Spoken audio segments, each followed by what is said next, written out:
எங்களை பத்தியா விமர்சனம் செய்யற திரு ஸ்டாலின் அவர்களே, நீங்க உங்க அப்பா வழியில நீங்க முதலமைச்சர் ஆனீங்க. உங்க அப்பா திரு கருணாநிதி அவர்கள் திமுக தலைவர், திமுக முதலமைச்சராக இருந்தார் அந்த கட்சியில. பிறகு அதன் வழியில நீங்க எம்எல்ஏ ஆனீங்க. நான் அப்படி இல்லை, இங்கே எங்களுடைய தலைவருடைய பேச்சை கேட்டு உழைத்து படிப்படியா எங்களுடைய இந்த மக்கள் கழக நிர்வாகிகள் தொண்டர்கள் இந்த பதவி கொடுத்து உங்க முன் பேசுறேன். என்னுடைய பதவி உழைப்பால் பெற்ற பதவி. உங்களுடைய திரு ஸ்டாலினுடைய பதவி அப்பா திரு ஸ்டாலினுடைய அப்பாவால் அடையாளம் காட்டப்பட்ட பதவி, உழைப்பால் வந்த பதவி அல்ல. 1989ஆம் ஆண்டு அவரும் முதல் எம்எல்ஏ திரு ஸ்டாலின், நானும் சேவல் சின்னத்தில் வெற்றி பெற்று முதலாக எம்எல்ஏ வந்தேன்.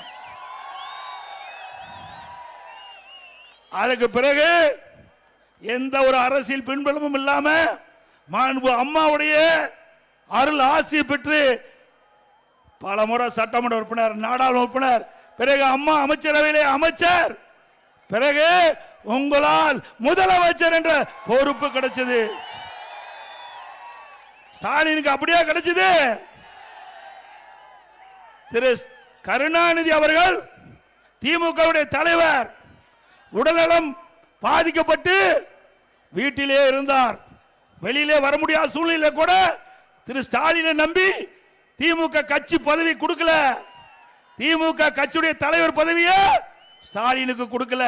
ஏன்னா ஒரு பொம்மை ஆளு, திறமை இல்லாத ஆளு, கொடுத்து என்ன பிரயோஜனம் என்று செயல் தலைவரை கொடுத்தார். உங்க அப்பாவே உன்னை நம்பி தலைவரை கொடுக்கல. திரு கருணாநிதி அவர்களே திரு ஸ்டாலினை நம்பி அவர் உயிரோடு இருக்கும் போது திமுக கட்சி தலைவர் பதவி கொடுக்கல.